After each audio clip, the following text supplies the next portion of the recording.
Итак, переходим к очередному гостю. Он будет в онлайн с нами общаться. Это Руслан Ринатович Питаев, кардиолог-сомнолог, врач высшей категории, заведующий отделением платных услуг Краевой клинической больницы. Руслан Ринатович, доброе вам и здоровое утро. Здравствуйте. Доброе утро. Руслан Ильич, так, сегодня со связью что-то не огонь, но давайте сегодня поговорим про кашель. Я хотела с вами сразу договориться, мы с Валерой так подумали. Давайте отсечем ковидную историю, наверное, сразу. Люди же не перестали Конечно. болеть другими болезнями, кашлять по другим причинам. Вопрос. Да, внимание, вопрос. Внимание, вопрос. Руслан Ринатович, вы готовы? Какой бывает... Меня слышно? Да. Нам заново задавать вопрос. Мы тут так долго разговаривали с вами, а вас не слышно. Какой бывает кашель, говорит вам Сенькин?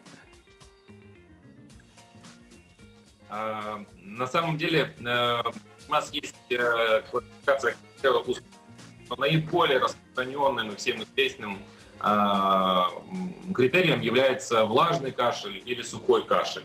И это имеет под собой основание, действительно, в большей степени это и определяет причину кашля и, соответственно, в дальнейшем тактику лечения. Ну да. А скажите, а можно радоваться, что если сразу же влажный кашель, ну хорошо, ну идешь на поправку, а вот сухое это вот плохо, это страшно, какой из них более настораживающий, если так можно говорить? Однозначно не смогу сказать, ввиду того, что причины сухого и влажного кашля, они могут быть от банальных, простых, нам привычных и известных, до тяжелых заболеваний. Соответственно, здесь будет уже зависеть от причины. Вот. Но и сухой кашель иногда начинается, например, при бронхите, а в дальнейшем сухой кашель превращается в влажный кашель, когда уже идет регресс заболевания, и тогда уже человек чувствует облегчение, потому что сухой кашель, как правило, облегчения не приносит, а влажный кашель с отделением мокроты приносит облегчение.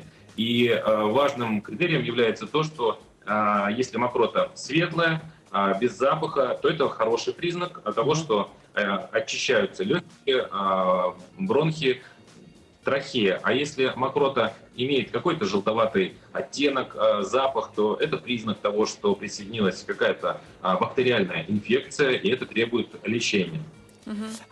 Руслан Ринатович, а кашель всегда начинается, с симптомов красного горла, или это все-таки напрямую сразу уже легкие как-то заражаются и страдают? Кашель в своем роде у нас является защитным механизмом. И, по сути, возникает на раздражение рецепторов, которые находятся, безусловно, в горле и в красном горле, когда оно задето какими-то инфекционными заболеваниями, но также и в бронхолегочной системе, то есть в дыхательных путях легких. Причем в самой легочной ткани рецепторов этих нет. Вот. Соответственно, при каких-то воспалительных заболеваниях горла, голосовых связок, ларингита, действительно на горле могут быть изменения визуального характера, покраснения, и это может провоцировать чаще всего сухой кашель. Но также и если затрагивается бронхолегочная система, бронхиты, трахеиты, тоже идет раздражение рецепторов и будет беспокоить, безусловно, человека кашель. Скажите, пожалуйста, а если брать ситуацию, такую условно простейшую, подпростыл, вот как мы называем, подпростыл, человек закашлял. Если вы говорите, что кашель это защитный такой механизм, то может тогда от него и не избавляться? Стоит ли, как только ты закашлял, активно от кашля избавляться, его лечить? Или он сам, как симптом излечения и пройдет? Я так красиво задавала Скорее всего, вопрос. Руслан Ринатович Питаев решил сесть в автомобиль и лично тебе приехать. Все. Ответит, сейчас ответит. Да. Вы же меня слышали? Надо ли лечить кашель вообще? Раз он как симптом выздоровления.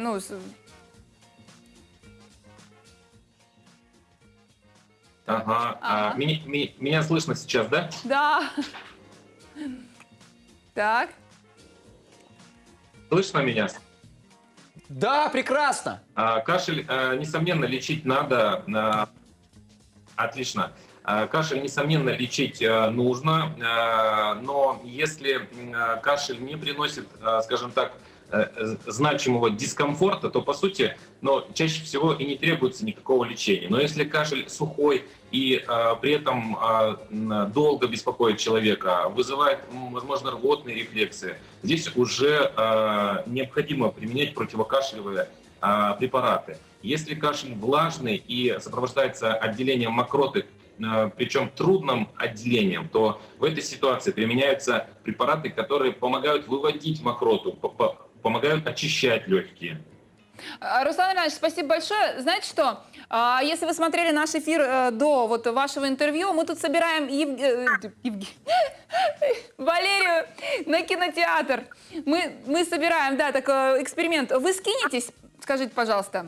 Но в сельской местности, где-то Где-то в в городе. селе, где нет кинотеатров, вот там. Скинетесь? Я не смотрел эфир, но я, Валерия, скинусь даже без раздумия. Да, О. сумму, называйте сумму, у нас тут все конкретно. Ну так, мы Да, Ну, слышно, да? да. Без раздумий там 10 тысяч рублей. Все. Что ж Ой, такое? спасибо Спасибо. большое. Плюс 10, плюс 10. Руслан Ринатович, скажите, а чему вы больше доверяете?